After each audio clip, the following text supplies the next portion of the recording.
I listened to a podcast the other day by Monica Yates, and I'll link it below. But basically, she was talking about how we control so many things in our life, and that control is coming from a space of fear and not following our intuition. And she probably explains it a lot better than me.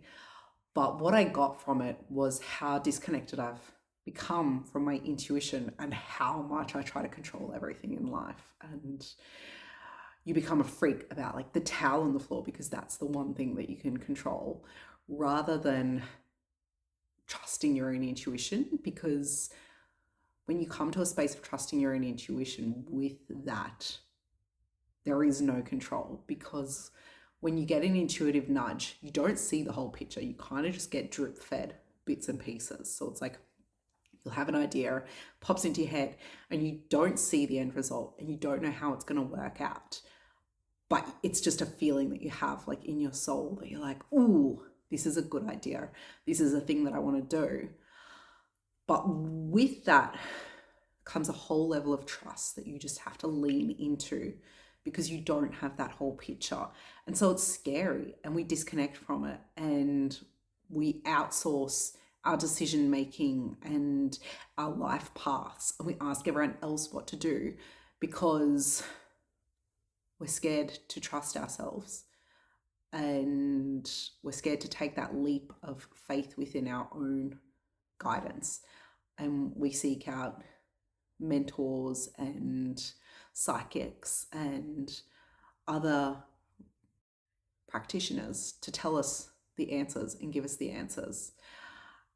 And honestly, like, practitioners are great for support, and I was a Reiki Master and I did Reiki sessions with people, but there became a time where I realized people were just wanting the answers and they weren't willing to do any of the work, and they kept coming back and nothing changed. And I was like, nothing changes if you don't act. Like, if you don't do anything, then nothing's going to change. So you have to actually have the intuitive idea and trust it, and then you have to act on it. If you're not taking any action in life, you're never going to get anywhere. And so I know that I have been not in the best space with this. I've just come off a week away, and it really tested me. And I was very aware of how much I was trying to control all of the situations around me. And I actually ended up sick as soon as we got back, which, if you watched my last video about burnout, or second last video, you'll know that's a pattern for me. And so I've been sick for like the last 4 days. I'm coming off it now. But I was like, I'm just trying to control life too much. And when I listened to this podcast, I was like, oh my gosh, it just felt like a breath out and a deep relief that I'm like, I just have to come back to my own intuition. And that sounds easier said than done. So a way that I do it, that I slowly start to trust myself again, is the first thing I normally do is dress intuitively. I feel like that's a really good way for me to test myself out and be like, all right, what do I intuitively feel like wearing today? I'm just going to wear that. And I think I was actually writing about this morning, and next level on that will be to not look at the weather beforehand and see how that unfolds. So I might actually try that out and just see if my intuition guides me correctly, even based on the weather. Because those days that I do dress intuitively, I feel so good in what I'm wearing and I feel so confident. Whereas on the days where I overthink it, I'm like, ooh, what should I wear? Like, you don't necessarily, or I don't necessarily feel as comfortable. And so that is a really good way for myself to test my intuition. And it's rebuilding that muscle and being like, all right, here's just a baby way that I can do this.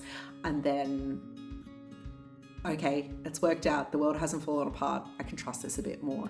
And I think even just connecting with it in that small way, you're able to hear your intuition a bit stronger. And then those bigger nudges can come through that you then have to act on. But I think as long as we're in this space of seeking guidance from everyone else, you lose that connection to what is true for you. Nobody knows you better than you know yourself. So I think if you have a way in your life, like, get the support that you need, but have it in a way that is empowering you to trust yourself again, not in a way that takes away your power and takes away your decision making. You want people to reflect back to you what's within you already. And so another way that I am getting support right now is I've signed up to a 9-week yoga program, and it's a trauma-informed yoga program. So it's just having that support in a physical space, holding long, slow poses and letting my body just release tension. And that is a supported environment, but yes, you're being guided into poses, but it's not anyone making decisions for you. So I haven't actually started yet. I'm going to start next week because I missed the first 2 weeks because I was sick and I was away. And another way that I'm trusting my intuition, well, I think another way that I can just connect my intuition more is actually through writing pen on paper. And I sat this morning at a cafe by myself. My partner was at work, so I just walked down there slowly and I sat and I just wrote. I think I wrote about 4 pages. And the more that I wrote, the more I was able to hear my own voice and what is deep within me. In the beginning, I just was writing words and it didn't make sense. And then slowly this little voice started to come out and I was like, oh, this is how I can connect to my intuition more, through journaling and through writing. And you just get to know yourself better. So I think another key component of trusting your intuition is that you get to know yourself better and you get to understand what it is that you truly want. And until you do that, I don't really know how you live fully and how you live a life that you want to be living. So that's where I'm at the moment, is trying to let go.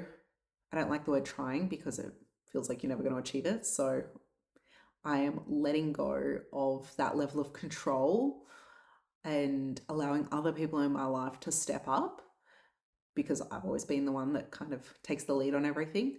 So stepping back a bit and just realizing where I don't need to control everything and I can let other people take the lead. And in doing that, giving myself the space and the energy to start to listen to my own inner voice and my own intuition and come back to that intuitive way of living life and seeing what path that takes me on, the wilder path. But I think that is how I live on this journey that I want to be doing, the wilder path. I think the only way I can do that and be true to myself is to follow my intuition. And like I've said, it's not going to make sense and things may pop up that I'm like, oh God, what am I doing?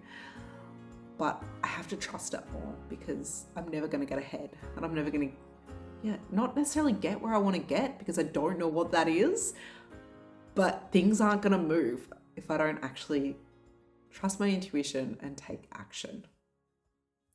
So this is an invitation to you to see and feel into your body and see if you are holding tension in your body and where you're trying to control things too much.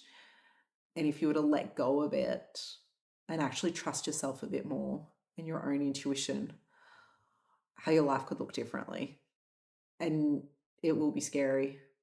I'm right here along for the journey. But I think it's a beautiful way forward. Thank you.